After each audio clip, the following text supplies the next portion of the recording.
It's early morning, but we're going to go ahead and get started on a project that I've been wanting to do for a few weeks, and we're going back to the Mercedes S500, and it's time to change the spark plugs and maybe the spark plug wires, but today we're doing the spark plug, see if that fixes our misfire and our check engine light. Check engine light came on a few months ago, and then I let the car sit for several weeks without driving it, just starting it up, and I went to drive it the other day and noticed that it had a heavy misfire hesitation. So today we're going to be changing the spark plugs.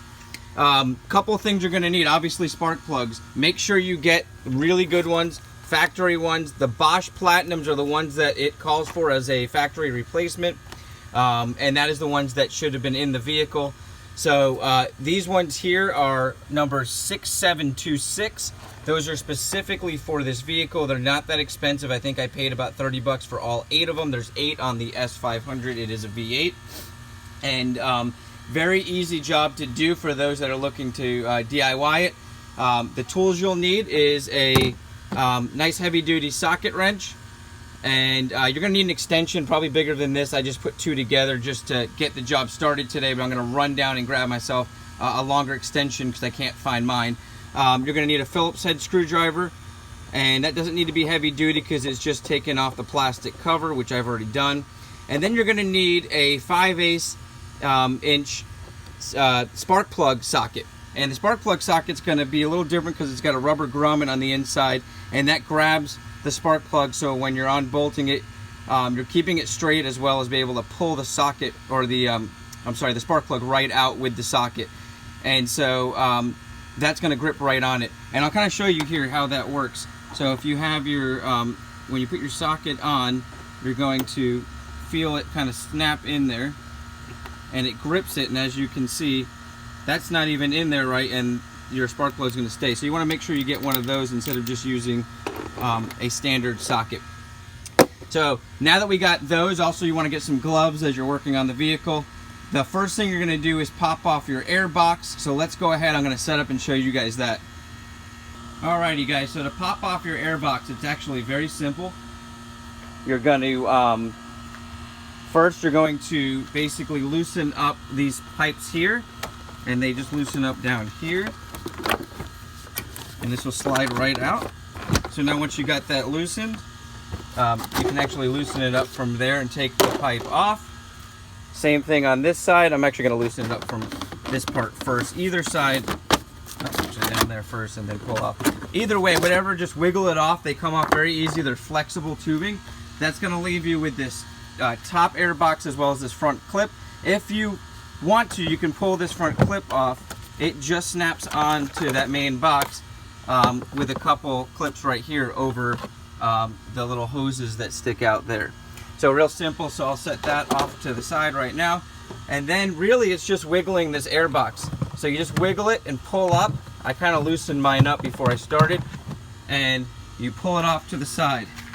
Now you want to make sure you set that so that you don't damage any of the screen on there, because that's your basically part of your mass airflow sensor. It's going to keep everything clean. As you can see, my screen up here is damaged, and I don't know if that was done prior to me owning the car, but that might have something to do with the hesitation as well. Hopefully not. I do have a complete one of these as well. I actually have the screen. I don't think the screen can be changed out, so that might be a major job. I'm probably not going to change this. An entire throttle body you'd have to change out. Probably not going to change that. But after you get that air box off, the next thing's going to be, which I've already done, is there's going to be little covers.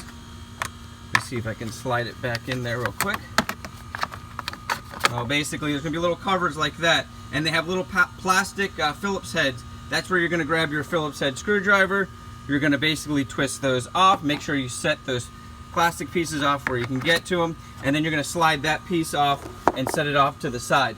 That is going to give you full access to your spark plug wires here. And then I'm going to show you how you can access change the spark plugs too if you're going to be doing that. But first step is, if you're going to change one of your spark plugs out, you're just going to pull up, and you're going to want to go one at a time. Pull up on your spark plug wire there, and it just pulls right out. You want to inspect those, make sure those look good. You can set that off to the side, and then you're going to go ahead and take your first spark plug out, and you're basically going to slide your socket on there really tight. Make sure it's on there good. You do not want to strip these because that would be a very difficult job to get them out. You probably have to bring it in somewhere and have them drill them out. But it's a lot easier to get them out. When putting them back in, you want to do it by hand first, using the extension and the socket only, and I'll show you guys that. But let's go ahead and get this first one out. Shouldn't be too difficult to get these out unless you live in an area where you could have had seized up spark plugs. But here in Florida, we don't really have too much difficulty. You can see the condition of my underlining, the engine well, everything's really nice, no rust, no deterioration. So we're gonna go ahead and pull these spark plugs out and get started.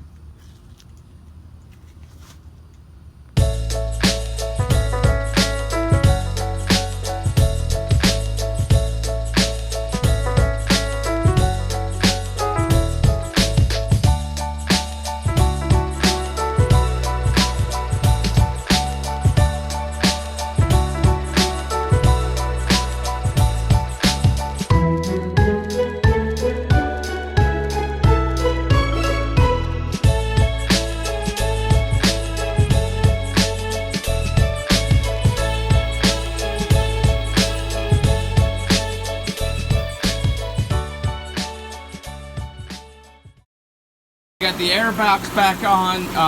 Also went ahead and started the car up. It is still giving me a slight misfire, running much better than it did before, but we obviously might need to change out the wires.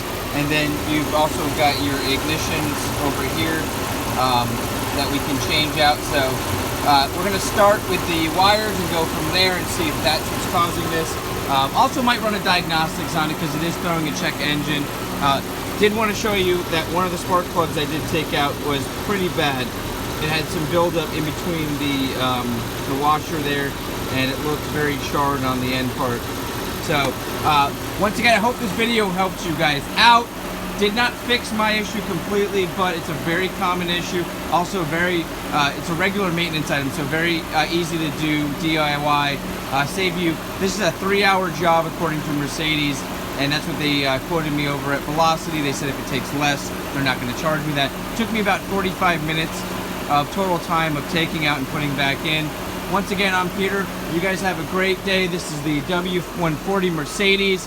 I mentioned it in the last video. I'm going to be bringing this back to its stock original form, putting back on the original rims, going with the original color code, and just making this car look the original stock version that it was. I decided that a few months ago that I'd have a fun play around car with the RX-8 and then bring this back to its original days when it was brand new. Thanks again, guys. Have a great day.